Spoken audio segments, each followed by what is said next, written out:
Olá, pessoal.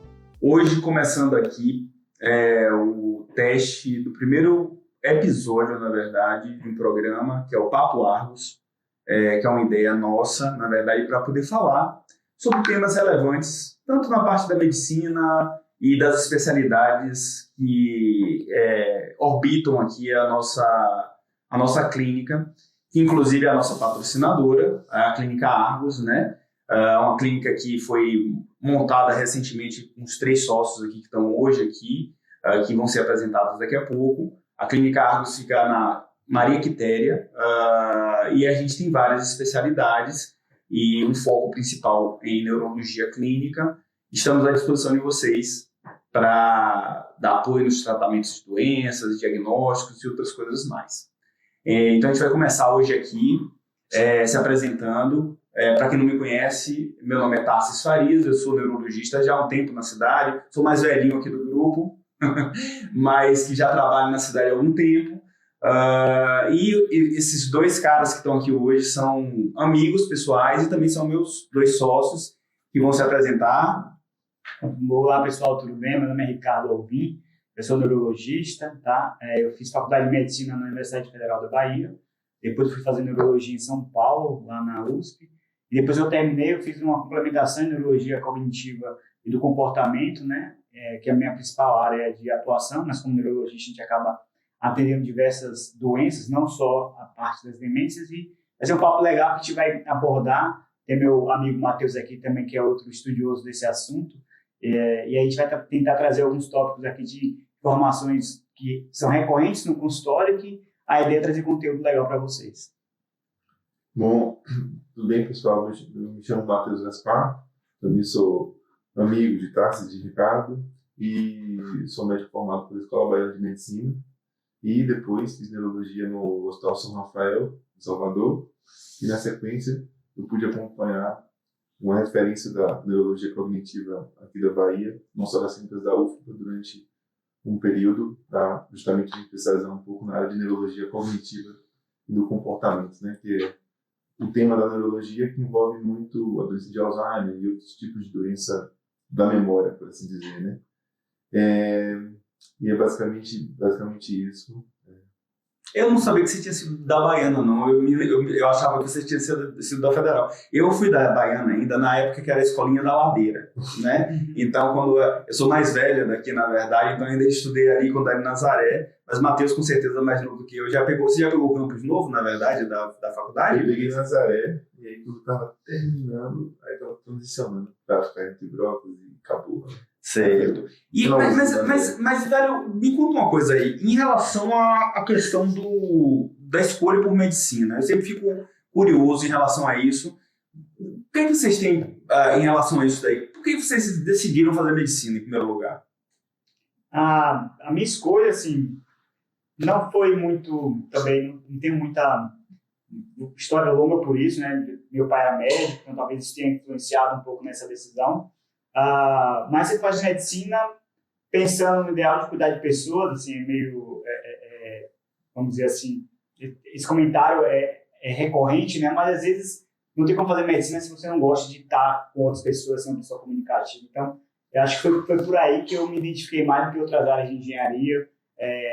Eu até flertei no início para fazer a parte de economia, pensei em fazer economia. Tem todo o perfil, mas né? Aí, com a questão mercadológica e de universidade, acabei que fui para medicina. Até passei em odontologia, minha mãe é dentista, no 3º ano, mas não era o que eu queria, então por isso que eu fui para a área de medicina. Para quem não sabe, Ricardo, na verdade, é a pessoa que faz todas as tabelas daqui, na verdade, da nossa clínica. Então, obviamente, esse viés de economista dele aí está muito presente realmente. E você, Matheusão? Diga aí. Quando você pensou em fazer medicina e por quê? Bom, a mesma coisa de Ricardo, né? Meu pai é médico também, é muito de Feira de Santana. E desde pequeno, na verdade, é engraçado que eu sabia para que seria muito remédio. A farmácia, eu guardava as amostras grátis no banheiro onde eu tomava banho. E aí, desde pequeno, eu sabia qual era o remédio para dor, qual era o remédio para febre, antibiótico para rinite, para sinusite, Então eu já conhecia um bocado de remédio de criança. Então meu pai falava, vai buscar um remédio para dor, um Novalgina e tudo mais, eu ia, encontrava as marcas diferentes e tal. E meu pai também se falava, trouxe muito esse tema para casa. Ele atendia, ele adora a chácara também, né? Ele fez um ambulatório para atender Que as legal. pessoas gratuitamente. Acho que ele atendeu durante os 18 anos. Ele atendia, dava um remédio todo sábado de manhã antes de ir para a chácara. E você Eu ia acompanhava? junto. Que E legal. aí eu via muitas coisas, arrumava as amostras grátis também no consultório onde ele fazia atendimento. Então, foi meu pai mesmo. Acho que seu irmão também é médico, né? Meu irmão, sobre a mesma influência, acho que meu irmão foi um interesse mais tardio, assim, foi mais na época do terceiro ano que ele resolveu. Mas também foi, hoje adora, é radiologista. Né? Eu contra todas as possibilidades, na verdade, fiz medicina porque na minha família não tinha ninguém que era médico. E eu pensei em fazer odontologia, até porque minha irmã também é dentista, né?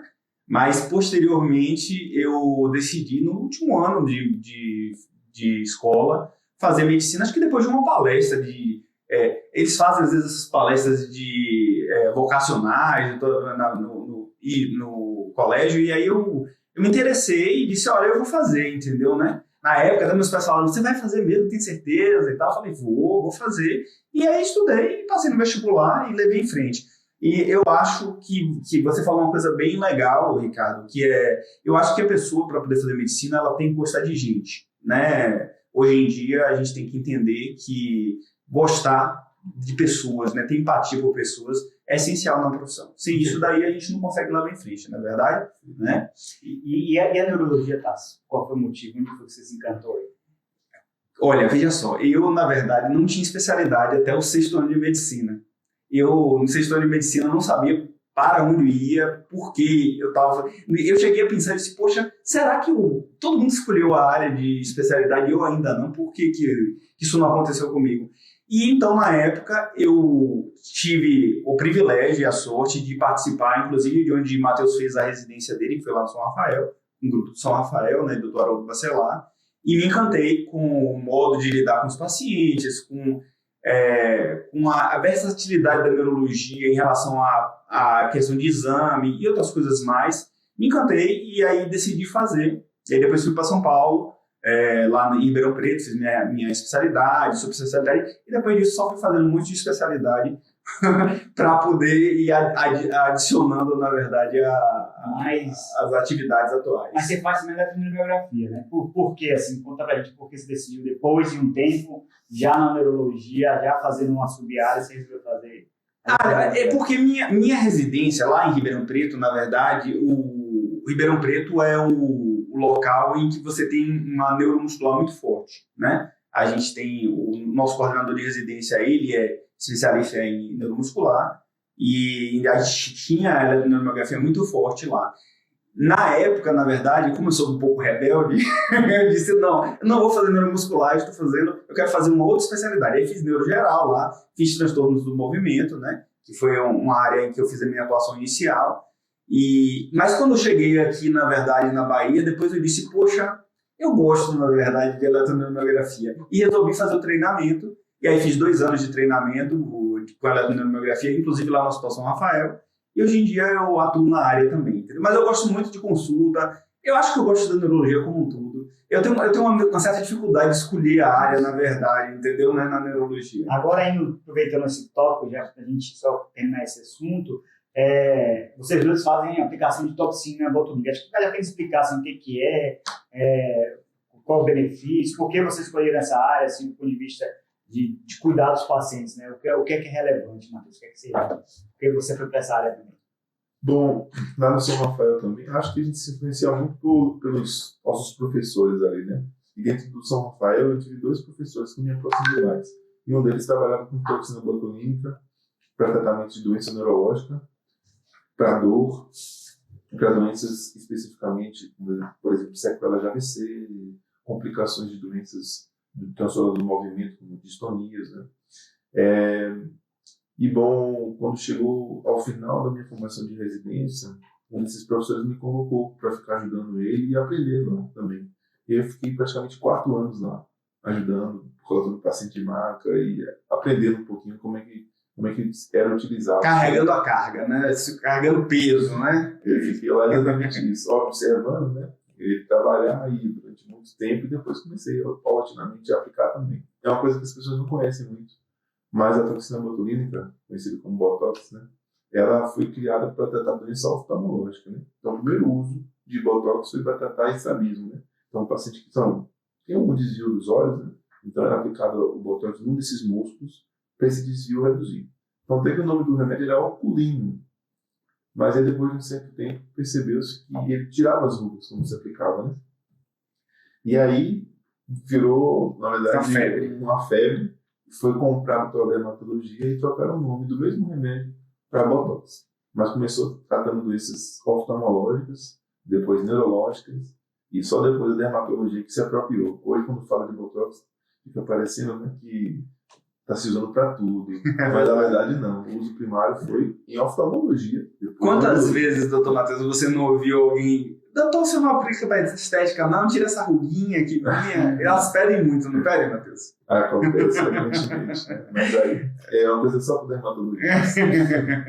E você, Tassi? Eu, na verdade, fiz estudo do movimento, né? Foi minha área de atuação e transtornos do movimento, para quem não sabe, na neurologia, é a área que acompanha a doença de Parkinson, que acompanha os movimentos anormais. E a toxina botulínica, ela é um tipo de substância que bloqueia esses movimentos anormais, né? Então a gente aprende durante a formação sobre especialidade a fazer bloqueio.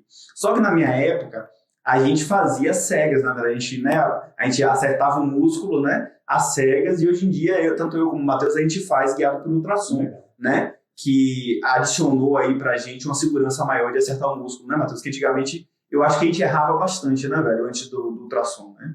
No ultrassom, realmente, acho que até hoje, em muito lugar é feita essa aplicação anatômica, né? Então, por exemplo, nas residências da USP, por exemplo, hoje já é ensinado direto com ultrassom. Mas as gerações de talvez 3, 4 anos atrás, não. Na Unicamp, que é outro centro formador de excelência, né, do Brasil, ainda aplicado sem ultrassom, acho que na residência. É verdade. É uma ciência que está em transição e o ultrassom ajuda não somente a ter certeza que aplicou no lugar correto, e como não aplicar em vaso sanguíneo, não tocar os nervos no trajeto da agulha, né? Exatamente. É uma aplicação mais segura, né? Agora, eu acho que assim, o foco desse programa inicial, desse episódio inicial, é para a gente falar sobre uma coisa específica relacionada ao que a gente chama de neurocognitivo na nossa área, né? Primeira coisa é o seguinte: como é que vocês explicariam, vocês que são, na verdade, subespecializados nessas questões, né, da parte da neurologia cognitiva, como é que você explicaria para um leigo, uma pessoa que não sabe, o que é cognição? O que é que você chamaria de cognição? Bom, então, na verdade, a cognição é o nome que a gente consegue utilizar ao conjunto de habilidades intelectuais que nos permite ter autonomia e nos permite, como animais, assim, nos diferenciar dos outros em organização do ponto de vista intelectual, né? Então, esse conjunto de diversas habilidades que vão ajudar, né, por exemplo, ao desenvolvimento da linguagem, ao desenvolvimento... Então, a linguagem é uma delas. A linguagem é como se fosse um braço da cognição. Exatamente. Uma parte formadora da nossa função intelectual, que são nossas habilidades cognitivas. Correto. Né? E, então, a gente tem algumas, né? Então, por exemplo, a nossa capacidade de se manter atentos é uma habilidade fundamental. De prestar atenção, né? De prestar atenção. A nossa habilidade, por exemplo, de construção, então, por exemplo... Planejar, executar as ações, né? A própria memória é uma das nossas funções cognitivas. A memória faz parte da parte cognitiva, entendi, certo, ok. Isso é importante ser dito. Aprender, memorizar fatos novos, adquirir conhecimentos e habilidades também novas, né? Certo. Dentre outras também, assim, né? Aí o caso pode... Acho que isso que o Matheus falou é importante no sentido de entender que a cognição faz com que a gente tenha essa autonomia e seja diferente de outros animais. A gente hoje o ser humano por conta da cognição. Então, a gente pensa meio como alguns domínios cognitivos, que você falou, linguagem, um domínio cognitivo, como a falou, memória, um domínio cognitivo, visão espacial, que é essa parte de a gente entender que está no cômodo que a porta é para lá, você tem que dar 5 passos para... Então, isso faz com que a gente explore o meio e consiga evoluir do ponto de vista intelectual. Então, você começa a ter um problema cognitivo quando, por algum motivo, ou alguma doença, ou alguma situação, você começa a ter dificuldade de ter essa autonomia, que é aí que é um grande ponto dessas doenças que afetam essa área da neurologia. Agora, o que chamou a atenção de vocês para estudar isso especificamente? Porque neurologia é uma sociedade muito vasta, na verdade, né? Tem muita coisa para poder fazer e eu acho até, assim, se me permite, assim, o paradigma da humanidade é a cognição, na verdade, né, se a gente for olhar bem, né, de ser humano, na verdade, de se entender como ser humano. E eu acho até bem nobre, da neurologia, a parte mais nobre de se estudar é essa daí, entendeu, né? Mas o que chamou a atenção de vocês? Foi isso? Teve alguma coisa, algum ponto específico na parte de neurologia cognitiva, gente, que é o que a gente está explicando aqui, que é uma sub-área da neurologia? No meu caso, assim, eu tive muito contato na época da minha formação, né? Então, tem um ambulatório com 2 grandes chefes, que é o professor Ricardo Neutrini e a professora Sônia Bruck, que encabeçam aí essa área no Brasil, né? Então, tem muito acesso, você tem áreas, grupos de pesquisa, então, eu acho que foi o que mais direcionou a minha decisão, e por fato de eu gostar, né? Eu acho que a neurologia cognitiva, além da neurologia, é uma área que ela até transiciona um pouco com psiquiatria, né? Então, a gente vai abordar isso depois. Então, é uma área que você precisa ter mais tempo com o paciente, ter mais acesso à família. Então, que é o que me atraiu dessa questão do dia a dia que você vai enfrentar. Então, por exemplo, fazer procedimento nunca foi uma coisa que me atraiu em relação à neurologia. Era mais esse ambiente de consultório, de estar em contato com os pacientes, com as famílias. Então, foi por aí que a neurologia cognitiva entrou na minha vida. E você, Matheus? Diga aí. Parecido também com o que você falou, Tassi. Durante a residência, a área que eu mais, assim, de fato, me aproximei foi a neurologia cognitiva, né? Então, sempre tinha algum caso de um paciente que tinha uma demência, uma piora intelectual, né? Sem uma causa muito bem estabelecida, e essa investigação sempre foi uma temática que me interessou bastante, né? E aí, com o passar do tempo, eu tive a oportunidade também de transicionar nesses ambulatórios do SUS em Salvador e ver muitos casos de demência, e foi a área realmente que me atraiu um pouco. Na minha família tem história também de doença de Alzheimer. Eu acho que todo mundo tem alguém na família. Você tem algum caso na família aí, cara? Acho que minha avó, eu posso falar por mim atualmente, minha avó tem um quadro de doença de Alzheimer, que a gente vai falar mais à frente, e atualmente ela está numa fase mais avançada da doença, mas eu acho que assim, todo mundo tem algum caso assim para relatar. E aí eu puxo uma coisa interessante. Eu não sei se isso é da época de vocês, ou se é uma coisa que se mantém até hoje, mas na minha época, quando a pessoa começava a ficar esquecida, todo mundo falava que estava ficando caduco. Esse termo ainda é uma coisa que é assim, para vocês é uma coisa que aparece como presente, ou você acha que é um termo antigo e que hoje em dia não é mais utilizado?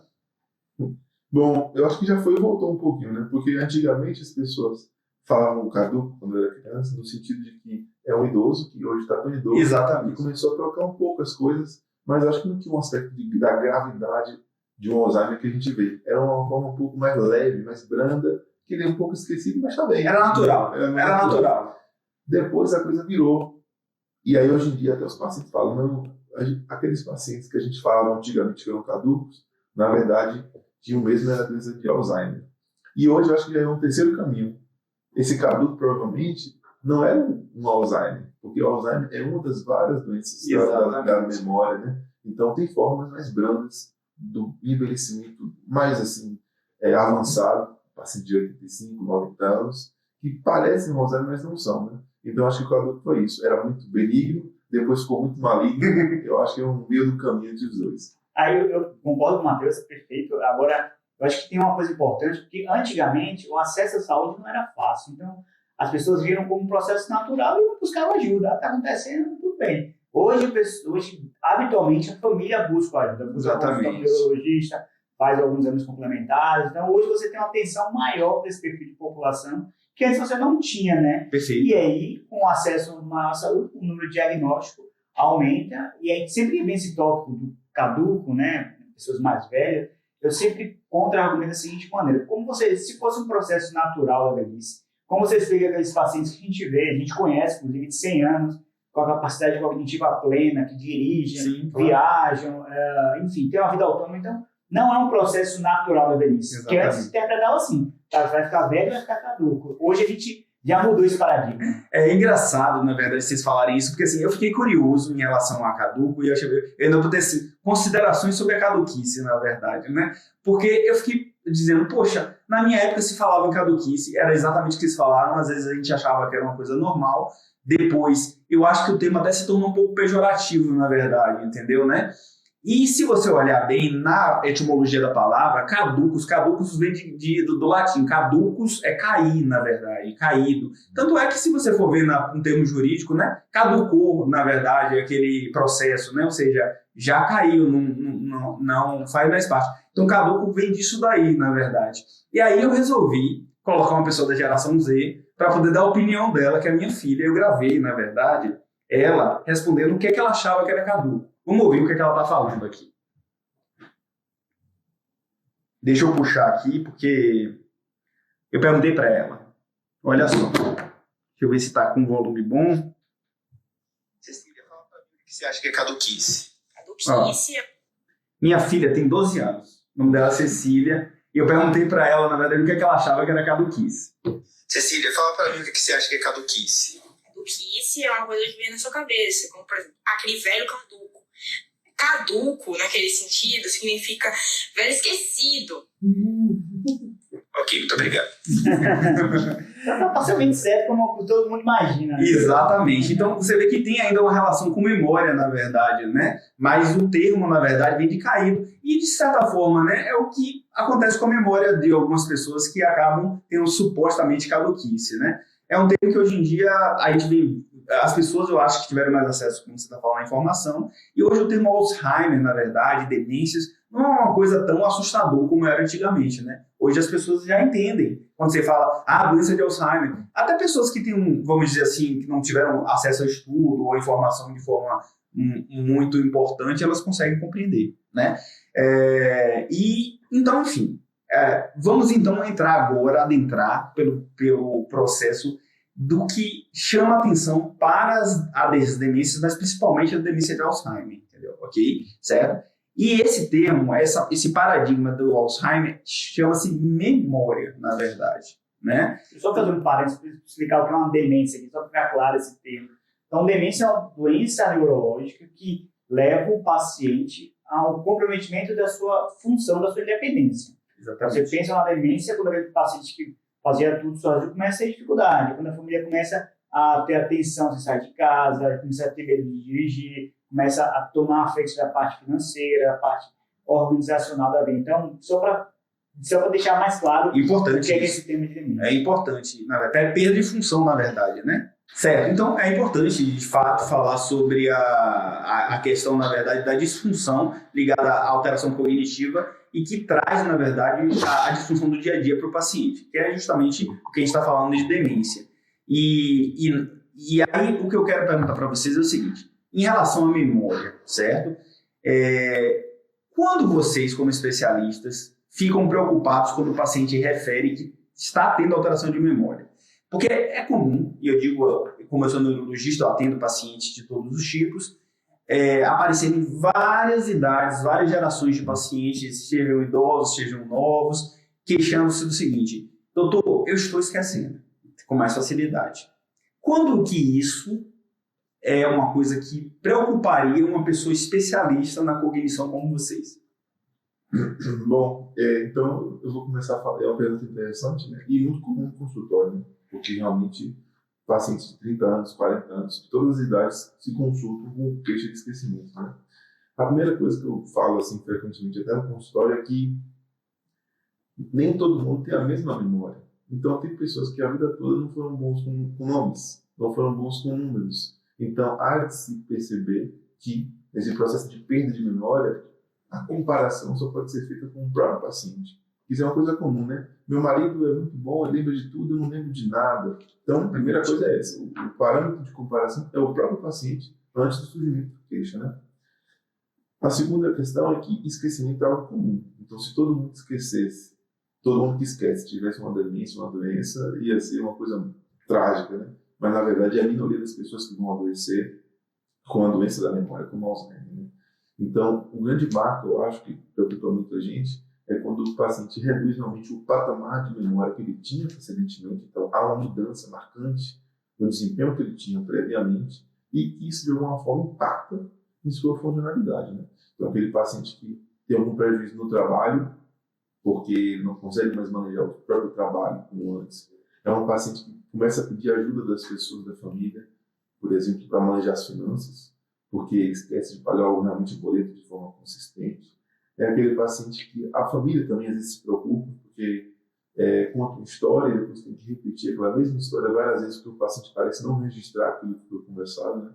Então, eu acho que chama a atenção quando realmente há uma mudança de patamar e o impacto no dia a dia do paciente, né? Agora, obviamente que isso pode acontecer e não necessariamente ter uma doença de Alzheimer. Pode acontecer, por exemplo, de várias outras doenças, né?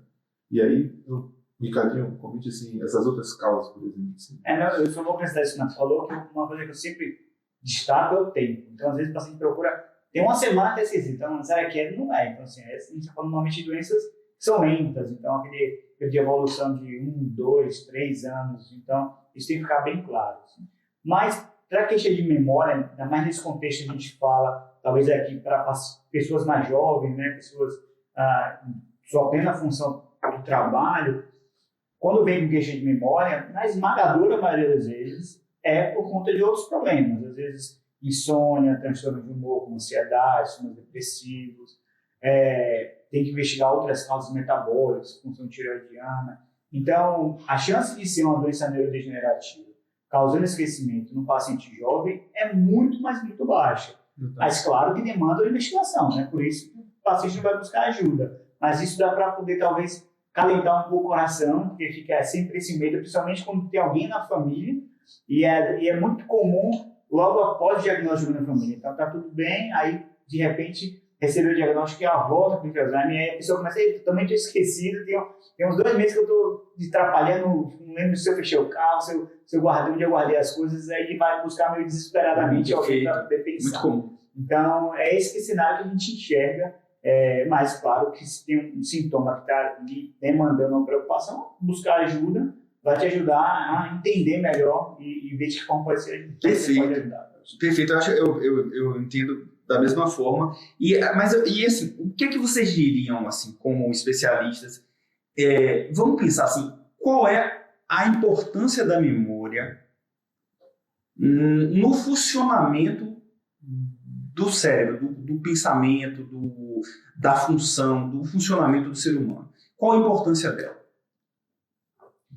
Bom, a memória acho que permeia todas as atividades do dia a dia, né? A gente tem as memórias mais recentemente formadas, essas são geralmente as mais difíceis de adquirir. Aquilo que a gente já faz há muito tempo vira um hábito de forma mais automática e é difícil de ser perdido, né? Mas acho que a gente consegue colocar um exemplo, por exemplo, trazendo novamente o que o Ricardo falou, com relação a um paciente que tem ansiedade, né? Um paciente que tem ansiedade é aquele paciente que às vezes faz uma tarefa preocupado com uma segunda, quem sabe com uma terceira tarefa. Então, às vezes ele está 100% focado no momento, ele tem essa atenção que se confunde um pouco com memória nesse contexto, um pouco dispersa. Então, a chance de haver mais episódios de esquecimento é muito grande, né? Sim. Então, isso é uma coisa que a gente sempre questiona.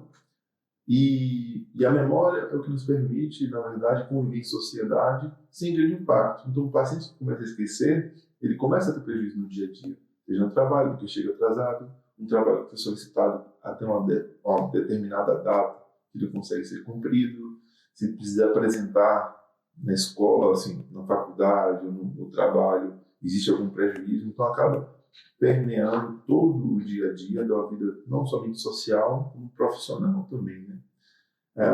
E é uma questão muito comum, ainda mais hoje em dia, que nós temos hábitos muito ruins assim, na atualidade. Eu fico sempre comparando com... Por exemplo, que hábitos, Matheus? Eu sempre comparo com a atividade física, né? As pessoas falam assim, eu queria ter um corpo bonito, um corpo, né, forte. Como é que as pessoas, às vezes, procuram ter esse corpo hoje em dia? Coloca, às vezes, produtos externos, de uma forma muito artificial, conseguir aquilo. Mas para ter rapidamente, de forma artificial. Mas o correto para ter um corpo bonito seria o quê? Se alimentar bem, se exercitar, é muito simples, mas é mais trabalhoso. A memória é a mesma coisa. Ninguém vai ter uma boa memória se dorme mal, se alimenta mal, se não lê, se não estimula o cérebro com coisas positivas, se usa o celular de forma muito recorrente. O celular é um ladrão de atenção muito comum hoje em dia, porque as pessoas, no meu tempo de estudante, eu conseguia, na época do terceiro ano, eu sentava 1h30 da tarde e eu acabava de estudar 5h30, 6h, parava para comer no meio do caminho ali, mas não tinha medo de distração. Eu conseguia estudar um bom tempo sem ser interrompido. E demora mais ou menos, quando a gente começa a ler, uns 10 a 15 minutos para a gente começar a registrar bem o que está sendo no livro. Se o paciente lê de 5 em 5, 10 em 10 minutos, não somente mexe no celular, mas o próprio celular está na mesma sala, tocar ali ao longe, já interrompe um pouco o contínuo que a gente precisa. Bem interessante isso aqui, é uma coisa bem interessante de você falar no dia a dia da gente. Só o que o Matheus falou, assim, sempre fala de memória, eu sempre falo, para você ter memória, você tem que ter uma atenção. Então, apesar de memória ser o domínio mais nobre que a gente precisa, porque sem memória você não faz nada. Ele é o mais nobre?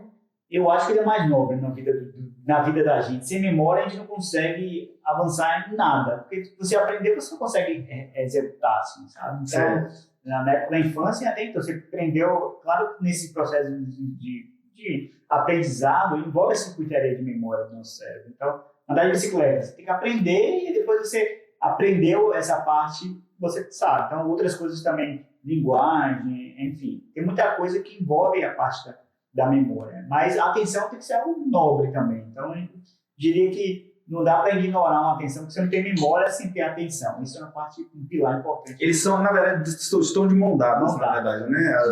As duas situações. Muito interessante. Então, uma analogia comum que é feita com relação à memória é como se todas as nossas memórias, a gente pudesse comparar, por exemplo, com a gente ir na biblioteca pegar um livro. Então, é como se nossas memórias fossem os livros guardados. Mas a gente, quando vai na biblioteca, a gente não vai diretamente e pega o livro e leva para casa. Tem uma pessoa, que é a bibliotecária, que a gente pede, eu quero tal livro. Ela vai lá, busca a informação que está registrada e traz para a gente. A memória é a bibliotecária, ou a atenção é a bibliotecária, né? Então, ela consegue nos fazer resgatar uma informação de memória já registrada. Entendi. Mas se não tiver alguém ali que vai fazer esse trabalho, né, de buscar a memória, ou até construir aquela memória no início, a gente não consegue desenvolver. É engraçado essa sua referência à bibliotecária, na verdade, porque eu acho que o pessoal hoje em dia tem frequentado um pouco a biblioteca, na verdade, né? com o acesso aos livros, na verdade, mas isso é uma coisa bem interessante.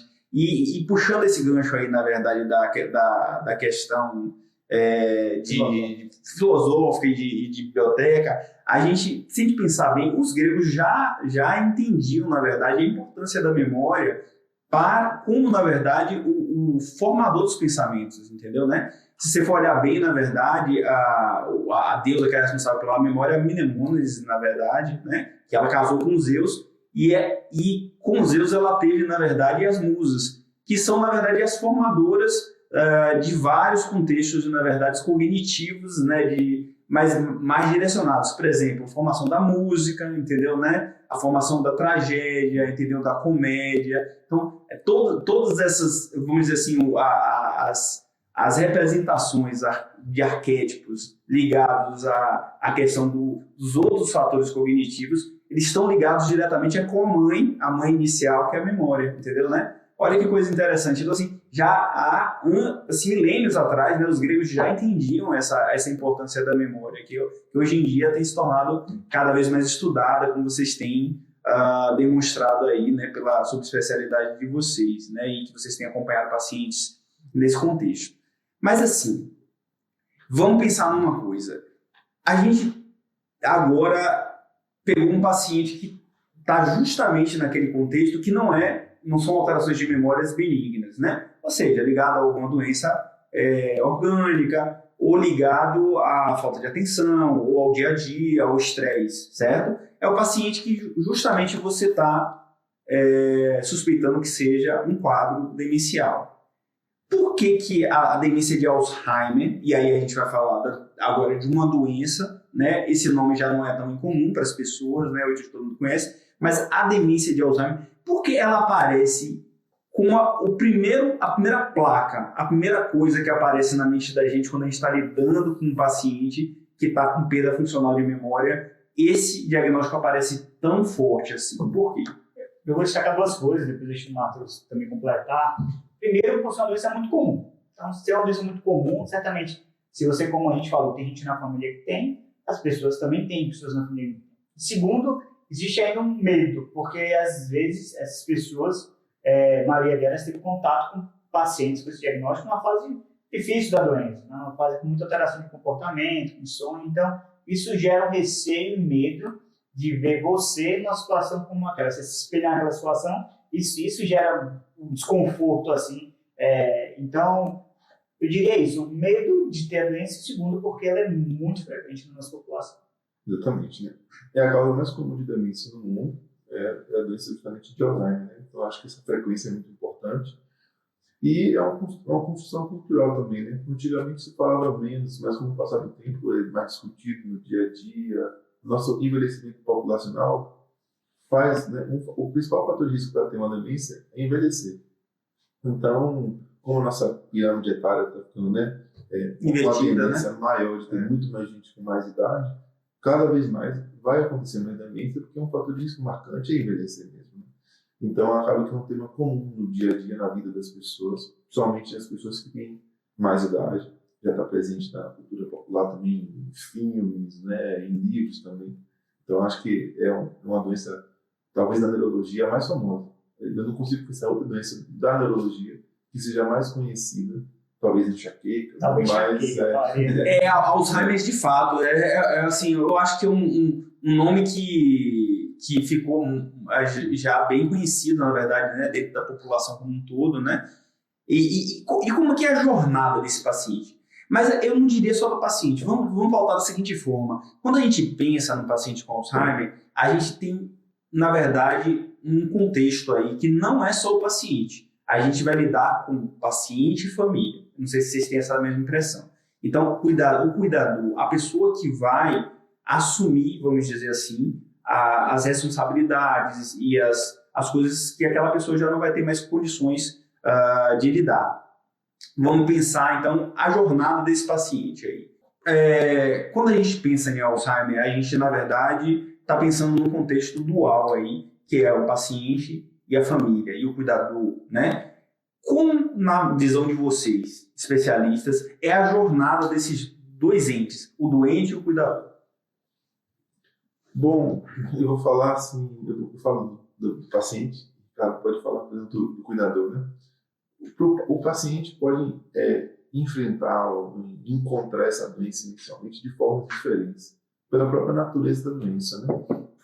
Então, existem aqueles pacientes que têm uma autopercepção muito preservada, então ele percebe muito bem que tem esquecido mais, isso gera alguma angústia, alguma preocupação, muitas vezes gera ativamente a busca por uma consulta. E tem pacientes que também não vão perceber a dificuldade, justamente como uma doença da memória, existe em alguns contextos uma dificuldade desse insight, né, dessa percepção clara de que minha memória está piorando. E aí, geralmente, o responsável por trazer o paciente à atenção médica é a família, que percebe e o traz, né? E a jornada, como eu falei, nem sempre começa com sintomas de memória. Então, essa é a apresentação clássica assim, da doença de Alzheimer, mas ela pode começar de outras formas, né? Então, tem pacientes que começam a doença de Alzheimer, por exemplo, com uma depressão grave, com ansiedade importante, com mudanças do comportamento, com dificuldades para se expressar, dificuldades da fala, né? Então, esses são os caminhos, às vezes, que o paciente pode vir, além por esquecimento, procurar ajuda médica, né? E eu acho que muito varia também da personalidade de cada paciente a esse enfrentamento. Alguns têm um grau de sofrimento maior, outros têm um grau de enfrentamento de forma mais altiva, assim, sem tanto sofrimento no primeiro momento, mas de toda forma eu acho que é nosso papel. Outros são combativos, na verdade, né? não querem aceitar o diagnóstico, e são, acho que, os pacientes que dão mais problema, né? Porque eles acham que estão dentro das condições cognitivas perfeitas e às vezes, né, querem continuar com sua vida da forma como era antes, né? E da família, eu acho que penso em dois cenários. O cenário inicial, em que a família está percebendo e quer se antecipar a um problema que sabe que pode ser que evolua, então é muito comum buscar, pensando no primeiro diagnóstico, de como tentar interromper a evolução dessa doença. E o segundo cenário é aquele paciente que já está na fase mais avançada, que a família está realmente não chegou a dar um diagnóstico nesse contexto da caduquice, mas aí o paciente começa a ter alucinação, delírio, não dorme, ninguém em casa dorme, então... Delírio é quando a pessoa fica desorientada, falando coisas às vezes sem sentido, isso é bem comum. E aí fica muito agitada, e com isso a família busca ajuda para tentar controlar esses sintomas, e às vezes você precisa primeiro fazer um diagnóstico para depois começar a tratar, né? Então eu penso nesse cenário, a fase talvez mais inicial, uma fase um pouco mais... Agora, deixa eu te falar uma coisa. A gente sabe que o Alzheimer é uma doença que até o momento a gente não tem uma cura. Eu não quero, na verdade, expandir, na verdade, para a gente discutir a parte médica e medicamentosa, assim, de forma muito, vamos dizer assim, chata, entendeu? Né? Eu quero agora que a gente pense no seguinte. Não temos um tratamento definitivo para a doença do ponto de vista de reversão e de cura, ok? Isso aí eu acho que todo mundo concorda. Mas como é que estão as expectativas em relação a isso? Eu acho que muitas vezes é o que o familiar e o paciente querem saber. Poxa, eu tenho uma doença, será que tem chance da ciência, daqui a algum tempo, descobrir um tratamento definitivo para a doença e quando que isso estaria presente, assim, né? Bom, com relação ao tratamento, eu acho que como o Alzheimer é uma doença muito comum no mundo inteiro, é importante frisar que é uma doença que não é negligenciada, é uma doença muito pesquisada e tem muito investimento para descobrir essa cura, né? Não é algo muito simples, porque tem vários mecanismos diferentes pelos quais o cérebro pode sofrer em determinada doença de Alzheimer. E esses mecanismos ainda não são completamente compreendidos, né? Mas eu acho que existe um vislumbre de surgirem medicamentos mais eficazes ao longo das próximas, no horizonte assim de talvez algumas décadas, né, eu imagino. Lembrando que, do ponto de vista de medicação, a gente tem relativamente pouco tempo que a humanidade se debruça sobre esse assunto, né? Então, acho que o primeiro medicamento que foi lançado para tratar a doença de Alzheimer foi em torno de 1995, 96, se não me engano. E, então, de lá para cá, são 30 anos. E para uma doença complexa como Alzheimer não é tanto tempo. De lá para cá já surgiram outros remédios. Atualmente tem uma série de medicamentos que estão até liberados para uso clínico nos Estados Unidos, por exemplo, mas que tem no Brasil também já pode ser utilizado, mas que tem um nível de eficácia muito restrito e com efeitos colaterais importantes, possivelmente. Mas pelo menos são uma boa notícia de remédios novos saindo, né? Então eu imagino que esses remédios vão se modificando ao tempo para se tornarem mais eficazes, mais seguros, e não é impossível prever exatamente o tempo, mas eu imagino que nos próximos 10, 20 anos devem surgir remédios novos e com eficácia cada vez maior, né? Concorda, Ricardinho? O que você acha disso? Concordo plenamente, né? Eu acho que a gente está avançando, né? Então, recentemente, as pessoas devem ter visto novas medicações, né? Aprovado pelo FDA nos Estados Unidos. Então, é uma área que tem realmente grandes centros de pesquisa no mundo inteiro, tentando buscar um tratamento que tinha um bom identificador da doença e que interrompa a progressão, né? Então, mas a ciência é complexa como o Matheus falou, de uma doença difícil, que talvez a gente tem que se debruçar até um pouco mais de definir alguns critérios antes de chamar tudo, talvez, como doença de Alzheimer. Então, mas certamente a ciência está atenta, porque isso gera um grande impacto na nossa população, ainda mais por conta dessa mudança, né? Está todo mundo envelhecendo, o que é bom, a gente conseguir controlar aquelas doenças que matavam muito precocemente. Então, agora a população envelhecendo, essas doenças que estão claramente relacionadas ao envelhecimento estão muito mais frequentes na população. Então, é uma questão de tempo. Então, eu sou muito animado de entender que as coisas estão avançando. Muito legal. Chegando ao fim do nosso papo, na verdade, aqui, porque a gente não vai poder se estender mais tanto, mas eu sempre quero deixar em todo o episódio aqui dica de leitura. Eu sou entusiasta, na verdade, de leitura, Matheus também, Ricardo, nós gostamos muito de ler. E para quem quiser ler, na verdade, existe um livro de Gabriel Garcia Marques, na verdade, que é O Amor nos Tempos do Cólera, em que tem um personagem que durante o processo, eu não vou dar spoiler, na verdade, sobre o livro especificamente, mas que ele desenvolve um quadro demencial e possivelmente um quadro de Alzheimer, e é bem interessante a descrição dele, a descrição do personagem em relação a como ele evoluiu ao longo do tempo. Era um médico que vai evoluindo, na verdade, com esse processo.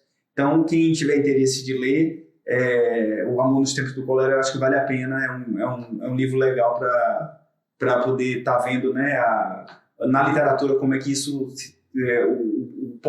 a pessoa que tem a parte lírica bem exacerbada, como é que Gabriel Garcia Marques conseguiu colocar no papel isso daí. É legal, ver a dica cultural também, eu sempre recomendo aquele filme chamado Meu Pai, né, com o Anthony Hopkins, porque traz uma visão do ponto de vista do paciente, né, então é uma visão mais lúdica, mas com muitas situações que a gente vê no dia a dia, que foi muito bem colocado pelo roteiro assim, do filme. Então eu acho que ajuda a família a entender algumas situações do dia a dia que acontecem com muita frequência. Viu? Muito legal. E você, Matheus, tem uma dica cultural aí para poder dar pra gente? Bom, tem um outro filme que trata muito do tema, né, fala um pouco, que é o Para Sempre Alice, né, que é até um caso um pouco diferente do que a gente vê no dia a dia mais comum, que trata da história de uma linguista, na verdade, um professor americano, e que tem uma doença de Alzheimer de uma forma mais precoce, assim, né, e que mostra um pouquinho como é que a doença afeta a família. Eu acho que mostra bastante essa ideia, assim, né, de como afeta inicialmente, como é que evolui, e como é que a família às vezes participa disso. É um drama, mas eu acho que a gente discutindo isso acaba também trazendo para outras pessoas que não é um problema que elas enfrentam sozinhas, que outras pessoas também passam por isso, e eu acho que acaba se ajudando assim, mutuamente. Muito bom. Se vocês tivessem que deixar um recado para as famílias e os pacientes que estão passando, principalmente as famílias que estão passando por esse problema, um recado que vocês tivessem para dar, Ricardo e Matheus, cada um vai falar um recado que você tivesse para dar assim, para os familiares. Eu diria que isso um pouco eu falei, que apesar de ser uma doença que realmente é triste, né? Você vê seu familiar evoluindo com dificuldade, uma dependência maior com o passar do tempo, a gente ainda pode cuidar e amar de uma forma plena e criar memórias afetivas para toda a família na medida do possível. Então, ainda apesar das dificuldades, a gente ajuda na questão das medicações, ajuda nas orientações, mas não pode isolar, não pode não querer estar perto, porque isso é muito ruim, né? Uma pessoa que você está vivendo sua vida inteira e você é abandonado no momento que mais precisa. Então, é preciso ter essa compaixão e é possível a gente estar criando essas memórias afetivas que certamente é o que tem a ver com o nosso indivíduo, né? Com a nossa vida. Então, eu tento reforçar isso quando eu estou diante de uma família com um diagnóstico, a gente ainda pode abordar esse assunto. Tá, maravilha. Eu acho que uma coisa que eu sempre converso é que sempre que possível tem que haver divisão de tarefas, né? Então, quando a família às vezes é grande, quando se divide para cada um ajudar um pouco na rotina, então geralmente sobra tempo para a pessoa, né, se cuidar, porque o cuidador não pode se isolar da própria vida, né, se alienar de viver para cuidar daquele familiar todos os dias. Isso acaba gerando mais adoecimento na família e até dificuldade no dia a dia, porque a pessoa cansada, estressada, o paciente vira um espelho do humor da casa. Então, quando o familiar, o cuidador, também está bem para cuidar, acaba sendo mais leve para todo mundo. Então, eu sempre falo isso. Se cuidem também, cuidadores, ter um momento de lazer, de fazer um exercício físico, de estar um pouco longe daquele momento ali do cuidado, que isso acaba ajudando também no dia a dia. Maravilha. Muito bem. Então, queria agradecer a quem se propôs a assistir aí o nosso canal.